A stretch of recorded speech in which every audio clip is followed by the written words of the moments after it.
Welcome to The Explainer. Today, we are diving into the world of INXS frontman Michael Hutchence, a figure who is so much more than just a singer. I mean, he was a genuine phenomenon.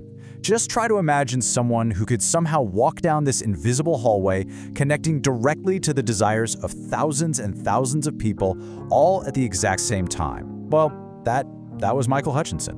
But to really get a grip on his magnetism, we have to throw out that classic cliché of the rock stud. His appeal was something way deeper, way more fluid than that. It was this mix of danger and vulnerability, and this quality that felt like a little boy lost. All the ingredients that make for a truly legendary rock star. So let's go there. Let's get beyond the cliché. Because if you really want to get to the heart of what made him so captivating, you have to pull apart the public myth from the private reality. And believe me, it is a story of some pretty incredible contrasts. Okay, so just look at this gap between perception and reality here. The world saw this arrogant, aloof rock god, right? But in private, well, the people who actually knew him said that was all a mask. Underneath all that was a man who was deeply shy, sensitive, and yeah, at times he really had this vulnerable lost boy thing going on. And it was that vulnerability that was the source of his real superpower, this incredible art of connection. You see, his true magic wasn't just about performing for a crowd. It was his profound, almost startling ability to connect with people one-on-one. Long before mindfulness became this popular buzzword, Michael Hutchence was an absolute master of it. When he was talking to you, he would lock eyes with you as if what you were saying was the single most important thing in the entire world. He was completely present. You could be in a room packed with celebrities, and for that moment, the rest of the world just melted away. He made you feel like you were the only person that mattered. And this wasn't some kind of act. His friends have all said that even at the absolute height of INXS's fame, you wouldn't find him holding court backstage. No, you'd find him tucked away in a corner, just genuinely curious, listening with total interest to somebody else's story. He put them before himself. That total lack of a rock star ego, it was completely disarming. And that's what really drew people in. And here's the great paradox of Michael Hutchence. His whole journey to becoming this iconic frontman started from a place of just profound shyness.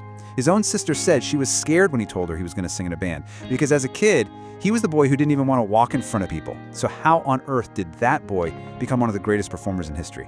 Well, that transformation is what allowed him to absolutely command the stage. That shy kid somehow morphed into one of the most hypnotic and commanding frontmen music has ever seen. And he did it by taking that same intimate one-on-one connection and figuring out how to scale it for tens of thousands of people at a time. And this is what that looks like. 73,000. At the absolute peak of their power, back in July 1991, INXS played to a completely sold-out Wembley Stadium. I mean, just think about that. 73,000 people, every single one of them hanging on his every move, his every word. And he did all this without any gimmicks. There were no rehearsed dance moves. His energy was just pure, it was raw, it was completely unchoreographed. He could be sensual and almost snake-like one moment, and then totally explosive the next. And his voice? He could go from this powerful wail to this intimate purr, making even the person in the very last row of a stadium feel like he was singing directly to them. I mean, his brilliance on stage was so undeniable that even rock royalty had to take notice. There's this amazing story about Mick Jagger watching an INXS show, and he actually pulls out a notebook. And when someone asked what he was doing, Jagger just said, "I'm taking notes. He's doing me a lot better than I do." See, Hutchence wasn't just copying the greats. He was totally redefining what it meant to be a frontman.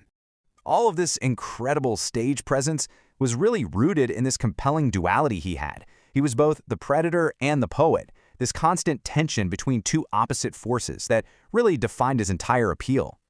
On stage, he was the predator, just oozing sexuality and this raw energy that he used to seduce an entire audience. But then offstage, he was the poet, this shy, softly spoken guy who was genuinely interested in poetry and who was described as being at once worldly and almost childlike. It was that exact combination of danger and vulnerability that made him so utterly magnetic. And this duality, it created this universal appeal. He had this masculinity that was so secure that it allowed him to have a touch of femininity, to be fluid and androgynous. The old saying went that women wanted to be with him and men wanted to be him. And that blend of energies just made him hypnotic to basically everyone.